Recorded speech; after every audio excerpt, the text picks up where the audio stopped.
We are excited to tell you about our friends over at G Squared Weddings. They are photographers for the couple that are off the beaten path. You want to go get a picture taken at the glacier? Go on a hike? Mountaintop? That's the kind of thing they like. Their style is very earthy and clean and unique. They would like to offer our From Ring to Veil listeners in the Pacific Northwest, Eastern Washington, Montana, $750 off of their VIP or complete package. All you have to do is mention From Ring to Veil and you get this $750 off. Visit www.fromringtoveil.com/G-squared to find their website, set up a time to talk with them.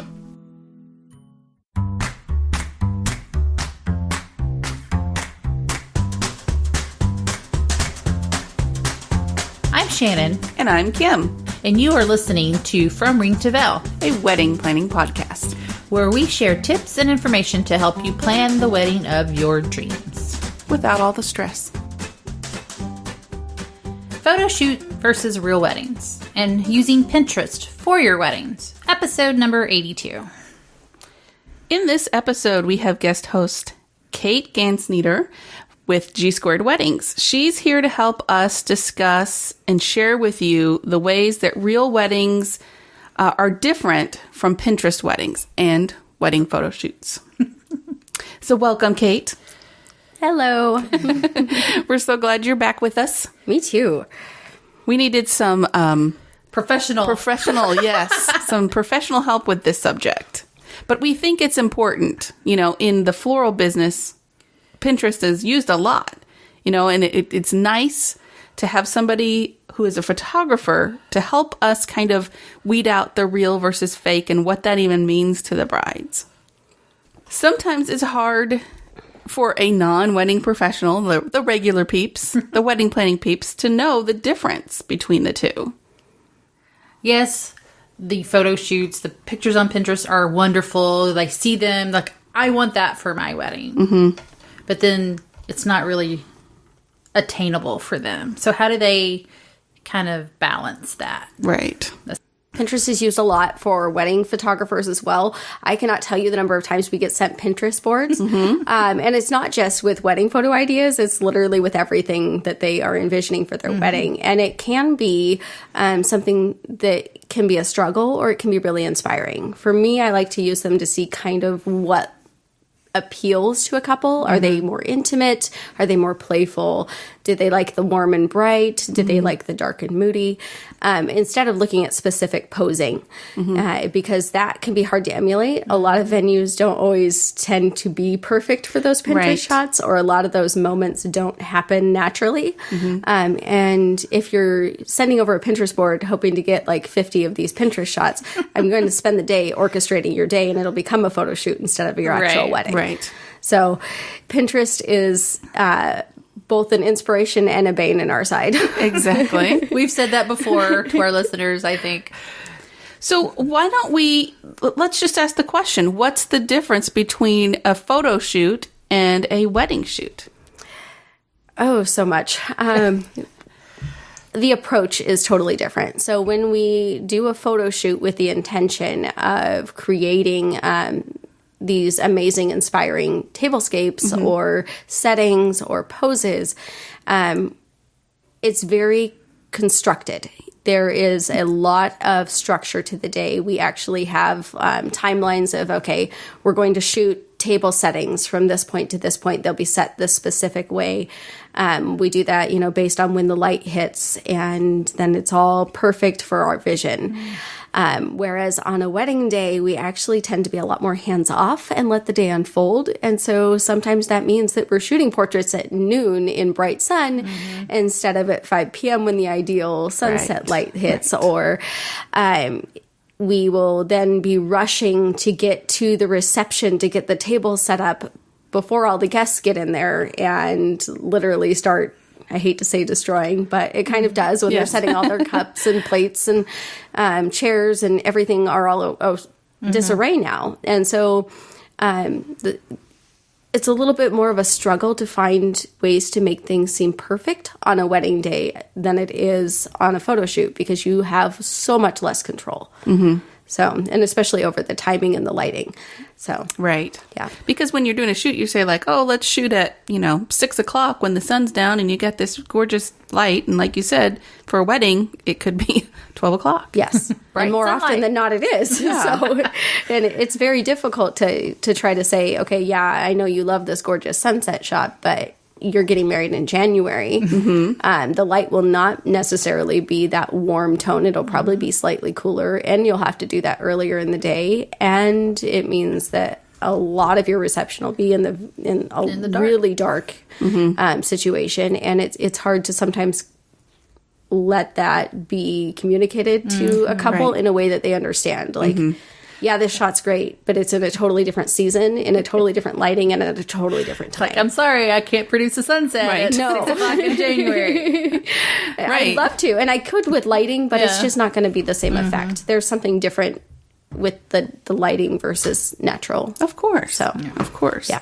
And then also, you're like, well, if you want to do sunset shot, that's about, 4 o'clock here. Yes. And that's when you're supposed to be getting married, So it's when do you want to get married? Do you want that sunset shot? Exactly. Yeah. So there are definitely some differences, and not all of it is very obvious, but especially with what we get to see on wedding blogs or on Pinterest or what people show, and so sometimes it can be hard to tell Right. what the difference is. So let's talk about spotting out some of those differences.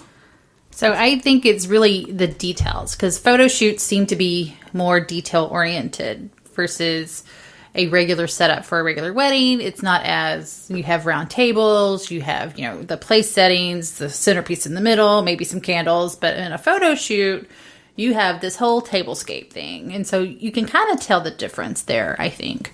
So For sure, I would definitely agree with that, because at most weddings, I don't even usually see the plate set at the place setting. There's not usually water goblets or silverware. And there's just a lot more involved in a photo shoot's table, period. It's not just the place setting itself. It's like people actually take time to make centerpieces, or even the big, huge, awesome garlands, or some sort of table runner or something extra. Whereas at a wedding, it's much more simplistic most of the time. So, Although we love those weddings too. oh, we do. We do. Getting ready photos. That's not usually in a photo shoot. No, right? it's not. We've done it a couple of times with ours, only because our approach is to strive to make our photo shoots look a little more authentic. But it's not common. Like, I just did a shoot recently that I didn't do any getting ready. I showed up when everything was already set and shot all the sets. Right. So, most of the time you won't have those getting ready photos. You don't have any of the candid moments with them with any of their bridal party, which is huge in getting ready. Right. You don't have any photos of parents getting ready with them. There's a little less mess in those getting ready That's shots. A lot of us don't tend to try to completely pretty up these getting ready rooms. We just let it unfold as it happens. And you can tell in the real shots, there are bags laying around. There's stuff happening. There's cups on the counter. Whereas with a styled shoot, it's It'll not going to all be look like staged. that. It is. It's totally staged, and it looks almost too perfect sometimes. So that's one big difference too, is definitely the getting ready. And I would think the connection too, because a real wedding, the connections with the father of the bride, and you have them walking down the aisle and all that. The photo shoots, you don't really see that either. No, it's a lot more serious and modelly. And I find that a lot of the couples in a photo shoot, they have like that perma smile or that weird half smile thing going on where when people are cutting the cake at a real wedding, Yeah, they're full of smiles. and they're laughing at Yeah. each other because this is awkward. Like they're having to cut a piece of cake together. It's weird, and or there's those moments where the emotions of the day are hitting. That this is who they're marrying, and you don't see that going on in a styled shoot. Right. Even if the couple is a couple, they don't have that big Right. wow impact of this commitment that they're making on that day. So you can definitely see it. Like one of my favorite shots ever are when the groom first sees his bride walking down the aisle and he's like, or smiles, or he's like, yeah, or Yeah. something like that. So that's one of my favorite shots. And you don't get that with the styled shoot. And so, No, not at all. I agree. Do you try to do a shot kind of like that, maybe from behind the bride as she's walking down the aisle with him and the other in the background? Do you try to do that for styled shoots? If the couple is an actual couple, yes. Okay. I will try to orchestrate some sort of first look. Most often, no. Okay.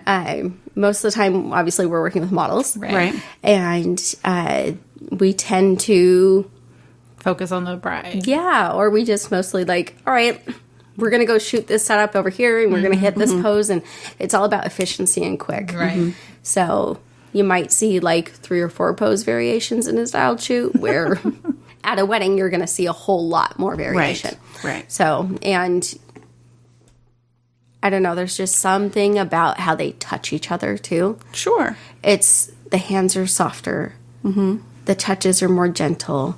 The pulling close is a lot tighter because they know each other. It's more intimate. You're going to see kissing shots in a real wedding where you won't necessarily see that in a styled shoot. You'll see the fake kissing. in the style Exactly. shoot. Exactly. Yes. So that's a number one, not number one, but that's a nugget there. If they're not actually kissing, it's probably not a real wedding. Exactly. Like if she's turned her face away from him and he's kissing her on her cheek, then yeah. Yes, exactly. Which it could be real, but it's most likely a styled shoot. Yeah. Awesome. So poses, what kind, we've talked about they're a little more model-y looking, and kind of quite posed instead of just like the person who doesn't know how to pose and they're just trying to pose. You know what I mean? Yes. There's a little, not awkward, but sort of, Yes. because hey, they don't do that every day. Exactly. And there are some couples that are way more comfortable being it's not even so much being in front of the camera. They're just so comfortable with each other and physical public displays of affection True. that they look fantastic, but their expressions are still going to be different. They're not going to have that like blank, The resting bitch face. yes, or just even that like I'm so aloof that I'm in this moment, but I have to look fantastic. I mean, like there's It's not just perfectly something. placed faces. Exactly. Yes. Yeah. And there's probably going to be some shoulder droop, or there's going to be, something that's imperfect with the posing. It's just, I don't know. There's just something different, and if you look enough, you can see it. And especially when you get your own engagement photos done, you're going to be able to tell, like, okay, I now see how we look in these photos, and now I can look at Pinterest and go, Right. this is probably not a real couple, or Right. this is probably not a real shoot. So, Right. Well, so in photo shoots, are there usually a bridal party? Or is that rare? it's rare, and if there is, it's just girls. Oh, okay. So, because most often the people that are willing to provide us with clothing or to rent us clothing for shoots are bridal salons. Right. So they don't, we don't generally get a tux or a suit loaned out to us. Most of our guys that model for us actually wear their own clothing. And so it's harder to find not only guys that are willing to model to be groomsmen. Right. That's true. But yeah, so most of the time if there are a bridal party, it is going to be, and I hate to say this because it sounds horrible, but they're going to be absolutely stunning, tall girls. Perfect hair. Yes, and just absolutely couture dresses. And that's going to be the bridal party that shows in a styled shoot. Because the salon is trying to show off their top of the line, what they hope that these amazing clients would buy. Right. Whereas in a wedding, you're going to get real people with real interactions and real expressions. And real body types. Yes, exactly. And it's just a different dynamic. It's not going to be quite so perfect looking when you have a group of girls that, one's not going to be holding the bouquet in the exact same spot. Again, there's the expressions thing that happens, because when it's your bridal party, they all feel kind of nervous. Right. You know, they feel kind of awkward. They're all wearing most of the time the same dress. Right. They're at a Heels party. when they usually don't wear heels. Yes, exactly. And they probably don't wear makeup all the time, or they may not wear their hair like this constantly, and they feel like everyone is staring at them. So their poses and their facial expressions, they're going to feel nervous. And They're going to have that nervous smile, which Yes. and they're not going to look at you. At least I wouldn't be. Yes. But anyway. Yeah, and they definitely have like that nervous smile going on. And you can see, and this is going to sound really funny, but look at the eyes. Every single person that you are looking at a photo of, look in the eyes, because that's where you can see if there's a connection, if there's an emotion. So eyes that have an emotion shine, and eyes that don't have an emotion are flatter. Right. So you'll be able to tell that. There will be a sparkle, and those are the real people. Good little golden nugget there. So let's move on to using Pinterest for your wedding. Okay. I was researching this yesterday, and I found lots of blogs on how to use Pinterest. Most of them were, informative. Some of them were on the little crazy side. But I've got some pointers, and so I'm just going to start with one, and we can discuss. The number one piece of advice that I saw is to be educated in what things cost. You're looking at Pinterest. Everything looks great. Yeah. I mean, they got these lush flowers, they got this awesome food, this perfect venue.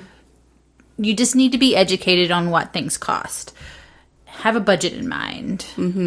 If you have a small budget, you see pictures of orchids and peonies in a floral display. You're not going to get orchids and peonies in a floral display if you have a small budget. Or floral walls, for that matter. Yes. I mean, you could afford it if you can afford it. Right. But if you can't, then just know that, that's probably not what you're going to get. Yes, it's nice on Pinterest, but anyway. Well, let me ask Kate, is there a way to look at photography on, say, Pinterest or blogs and say, I want that photographer, and maybe they can't afford it? You'll have to move off of Pinterest to be able to tell. So if you see a shoot on Pinterest and it looks like the kind of photographer that you'd like to have, click over. Go look at their website. See if their actual weddings that show in their portfolio are consistent. And that's about the only way that you're going to be able to tell. Okay. Because most of what appeals to you is probably going to be higher end, because they do have lighting, they do have experience, they have a different creative eye. Most of the stuff that gets pinned and repinned a lot is the really unique creative eye that's very artistic. It's not always the most traditional stuff. And so those photographers are going to cost more. So, Okay. Right. And the same with like decor and floral too. You see that wonderful constructed floral wall. You've got to realize the floral designer spent hours upon hours on that. And it's not something that you can DIY. It's not something that you can go buy Costco flowers with and recreate it DIY, because you don't know how it's constructed. You don't know what keeps it up there and how to keep the floral fresh, because usually if you do a floral wall, they're only going to last for like 3 hours, because usually they're dry. Right. yes. And I will say there are so many brides that try to DIY everything they see on it. And it's a disaster most of the time.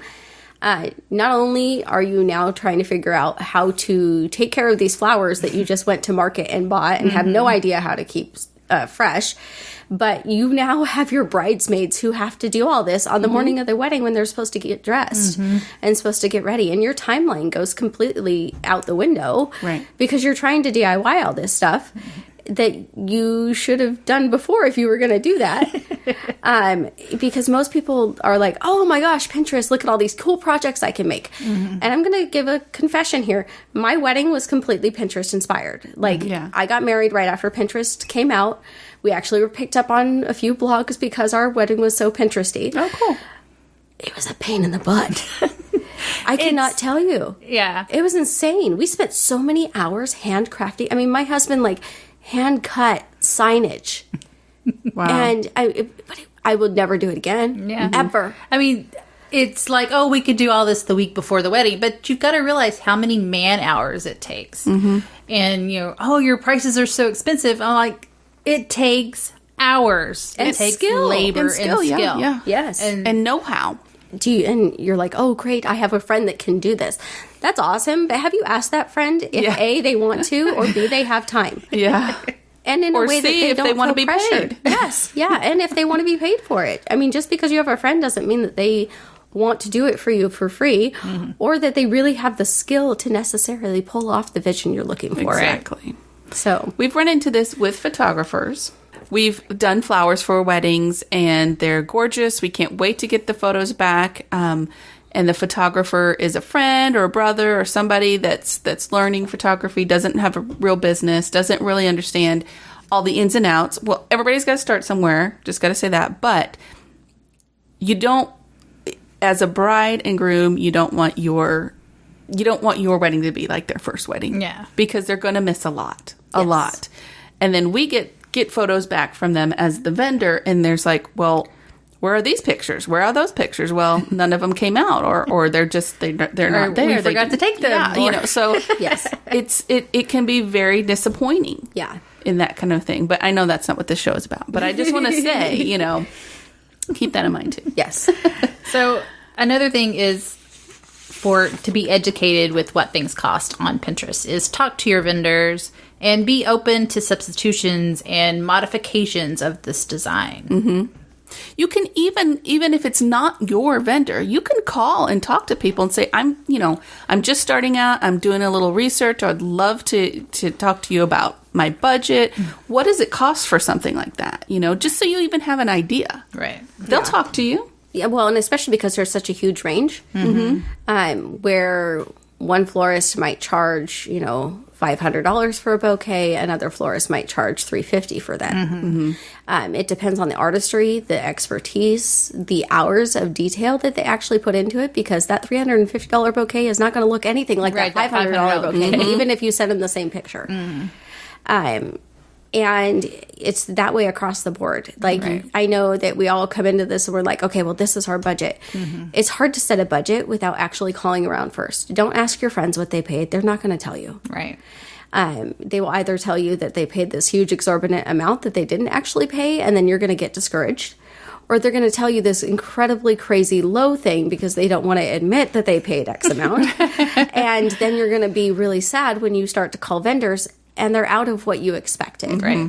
And it's hard to know what to expect. And of course, it also depends on the time. Maybe they're calling the same vendor that they used for floral or photography, but they started out at one price and they had to raise their prices because they got more experience. And, you have more experience, it's going to cost more per hour or whatever for your vendors to produce this product. So yes, exactly. And don't simplify the jobs of these vendors too. And I think that's the hard thing, especially when you look at Pinterest. You're like, God, that's beautiful and it looks so easy, and it's not. And they're not just spending, like the 20 minutes that it takes them to drop off your bouquet to work on your bouquet. I mean, they've been working on it for days and weeks beforehand, making sure they have the right flowers, the right supplies, making sure that everything is exactly as you want it. Same thing with photographers and other vendors. They are sourcing and working on and studying for and investing in your wedding long before just the wedding day itself and long after. And so you can't go in and say, okay, I saw on Facebook in a group that I can get wedding photography for $500 or that I can get a bouquet for $40 and expect that to be an actual realistic budget. Right. So, and on Pinterest, sometimes you get convinced that these things are obviously what you're going to pay and get all the time, because you can look at something and go, oh, that photo's gorgeous. I bet this, $500 photographer can give me that photo. Right. Or this bouquet is awesome, but I only have $50 to pay for that bouquet. And that's just not how it works. Like, if you are going to set a budget, get something kind of concrete in your mind, but be open then to start change. calling. Right. And make a list of what's your biggest priorities. And realize that sometimes the things that don't feel like a priority actually are. If you want amazing tablescape photos and detail shots, you're going to have to invest in the things, the decor, the table settings, the flowers, to make them that way. Because I can't take an empty table and make it look amazing. Right. And I can't take a tiny bouquet and make it look fantastic. Just like I can't do that with fake flowers. There's only so much that you can do with what you're given to make it look amazing. So you do have to invest in it if that's what you want. That's right. So my next point is most creative vendors have Pinterest pages. So you look and see if your wedding vendors have Pinterest pages and what inspires them. If what inspires them inspires you, seek out that vendor. Exactly. So they'll have boards for all kinds of things too. And so the other one is for the bride to stay creative. If you don't see it on Pinterest, it doesn't matter. Source it out somewhere else. Try Google. You have this idea in your head. It's not on Pinterest yet. It will be probably eventually if you do it. But, outsource other sources. Like do Google search. Do a different kind of search. Look on wedding blogs. So just that. Bing Images too. Right. It's Microsoft.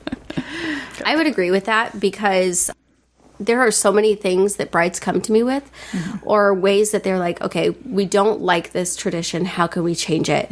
And all of your vendors will have creative ideas for you. Sure. So don't just rely on Pinterest. Right. Call your vendors and especially the vendors that if you see what inspires them on their Pinterest page, go, okay, you're really creative and you like this. Can you help me find a way to integrate that into my wedding with a different twist?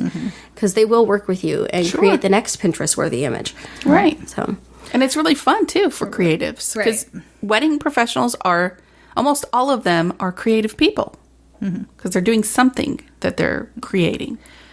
And the other point is don't check out just what is trending. Look for classic stylings as well.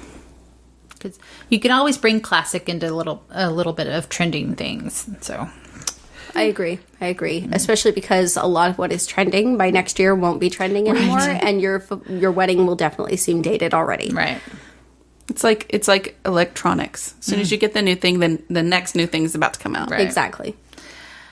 Another piece of advice that I thought was great was pin on multiple boards. Don't just have a complete wedding board. Yes. Break it up. Into floral, food, cakes, dresses, hair, makeup, photography, things like that.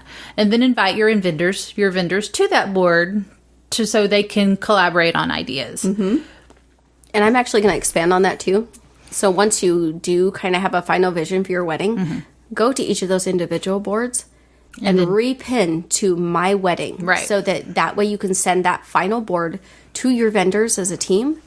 And they have a vision for what your day is going to be about. The whole thing. Yes. This is what I want it to look like. Yeah. And because we do have clients that share their boards with us and it's just their wedding board and it changes from 50 pages when you scroll.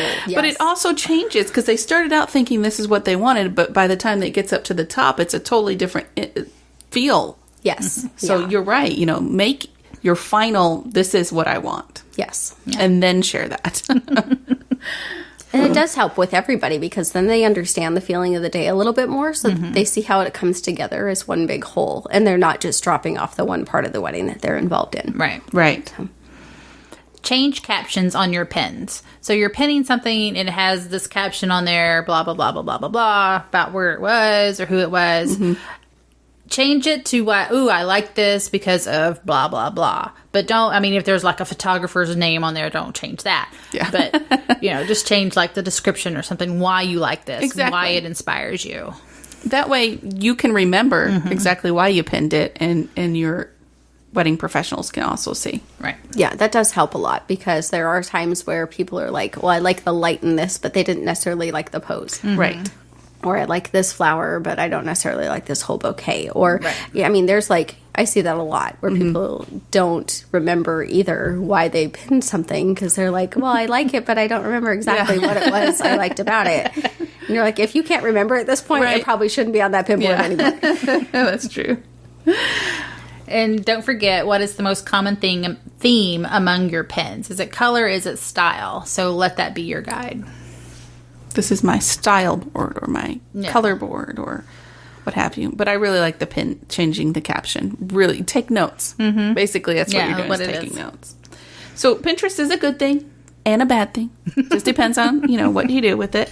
Hopefully our help will help you decide what to pin and what not to pin and how to pin and what to say and who to share it with. And when. And how to use it for your wedding in a way that's realistic for you. Exactly. Right, so. And for your wedding vendors. Yes. Anything else you guys can think of about Pinterest? To me, it helps know my client's style. So they pin things, and it's usually kind of the same style and the same colors, but there's different facets to it. So it kind of gives me the overall theme of what they are looking for. So that's why I like Pinterest. I don't like, I mean, yes, they'll come to me with a bouquet full of peonies in December, and and I'm like, sorry, Right. can't get those.